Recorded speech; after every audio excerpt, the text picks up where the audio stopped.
45واں باب۔ یوسف اپنے بھائیوں کو بتاتا ہے کہ میں کون ہوں۔ تب یوسف ان کے آگے جو اس کے آس پاس کھڑے تھے اپنے کو ضبط نہ کر سکا اور چلا کر کہا، ہر ایک آدمی کو میرے پاس سے باہر کر دو۔ چنانچہ جب یوسف نے اپنے آپ کو اپنے بھائیوں پر ظاہر کیا، اس وقت اور کوئی اس کے ساتھ نہ تھا، اور وہ چلا چلا کر رونے لگا، اور مصریوں نے سنا، اور فرعون کے محل میں بھی آواز گئی۔ اور یوسف نے اپنے بھائیوں سے کہا، میں یوسف ہوں، کیا میرا باپ اب تک جیتا ہے؟ اور اس کے بھائی اسے کچھ جواب نہ دے سکے، کیونکہ وہ اس کے سامنے گھبرا گئے۔ اور یوسف نے اپنے بھائیوں سے کہا، ذرا نزدیک آ جاؤ، اور وہ نزدیک آئے۔ تب اس نے کہا، میں تمہارا بھائی یوسف ہوں، جس کو تم نے بیچ کر مصر پہنچوایا، اور اس بات سے کہ تم نے مجھے بیچ کر یہاں پہنچوایا، نہ تو غمگین ہو اور نہ اپنے اپنے دل میں پریشان ہو، کیونکہ خدا نے جانوں کو بچانے کے لیے مجھے تم سے آگے بھیجا، اس لیے کہ اب 2 برس سے ملک میں کال ہے، اور ابھی 5 برس اور ایسے ہیں جن میں نہ تو ہل چلے گا اور نہ فصل کٹے گی، اور خدا نے مجھ کو تمہارے آگے بھیجا تاکہ تمہارا بقیہ زمین پر سلامت رکھے اور تم کو بڑی رہائی کے وسیلے سے زندہ رکھے۔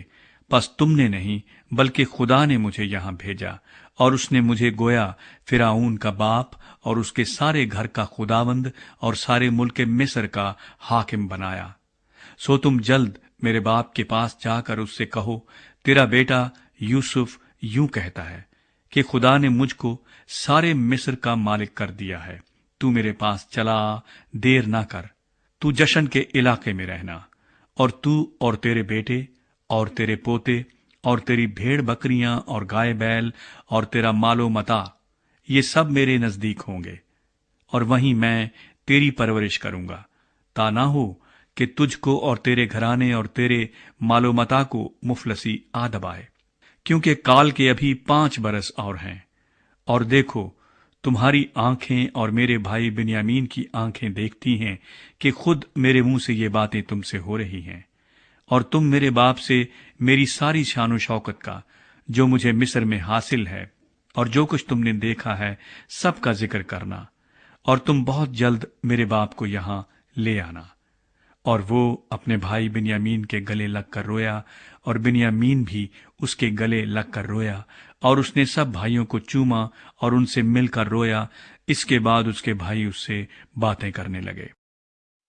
اور فرعون کے محل میں اس بات کا ذکر ہوا کہ یوسف کے بھائی آئے ہیں، اور اس سے فرعون اور اس کے نوکر چاکر بہت خوش ہوئے۔ اور فرعون نے یوسف سے کہا کہ اپنے بھائیوں سے کہہ، تم یہ کام کرو کہ اپنے جانوروں کو لاد کر ملک کنعان کو چلے جاؤ، اور اپنے باپ کو اور اپنے اپنے گھرانے کو لے کر میرے پاس آ جاؤ،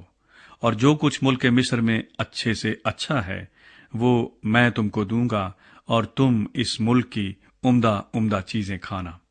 تجھے حکم مل گیا ہے کہ ان سے کہے، تم یہ کرو کہ اپنے بال بچوں اور اپنی بیویوں کے لیے ملک مصر سے اپنے ساتھ گاڑیاں لے جاؤ، اور اپنے باپ کو بھی ساتھ لے کر چلے آؤ، اور اپنے اسباب کا کچھ افسوس نہ کرنا، کیونکہ ملک مصر کی سب اچھی چیزیں تمہارے لیے ہیں۔ اور اسرائیل کے بیٹوں نے ایسا ہی کیا، اور یوسف نے فرعون کے حکم کے مطابق ان کو گاڑیاں دیں اور زاد راہ بھی دیا، اور اس نے ان میں سے ہر ایک کو 1 جوڑا کپڑا دیا، لیکن بنیامین کو چاندی کے 300 سکے اور 5 جوڑے کپڑے دیے۔ اور اپنے باپ کے لیے اس نے یہ چیزیں بھیجیں، یعنی 10 گدھے جو مصر کی اچھی چیزوں سے لدے ہوئے تھے، اور 10 گدھیاں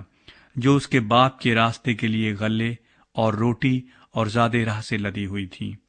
چنانچہ اس نے اپنے بھائیوں کو روانہ کیا، اور وہ چل پڑے،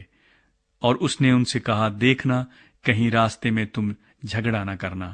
اور وہ مصر سے روانہ ہوئے اور ملک کنعان میں اپنے باپ یعقوب کے پاس پہنچے، اور اس سے کہا، یوسف اب تک جیتا ہے، اور وہی سارے ملک مصر کا حاکم ہے۔ اور یعقوب کا دل دھک سے رہ گیا، کیونکہ اس نے ان کا یقین نہ کیا۔ تب انہوں نے اسے وہ سب باتیں جو یوسف نے ان سے کہی تھیں بتائیں، اور جب ان کے باپ یعقوب نے وہ گاڑیاں دیکھ لیں جو یوسف نے اس کے لانے کو بھیجی تھیں، تب اس کی جان میں جان آئی، اور اسرائیل کہنے لگا، یہ بس ہے کہ میرا بیٹا یوسف اب تک جیتا ہے، میں اپنے مرنے سے پیشتر جا کر اسے دیکھ تو لوں گا۔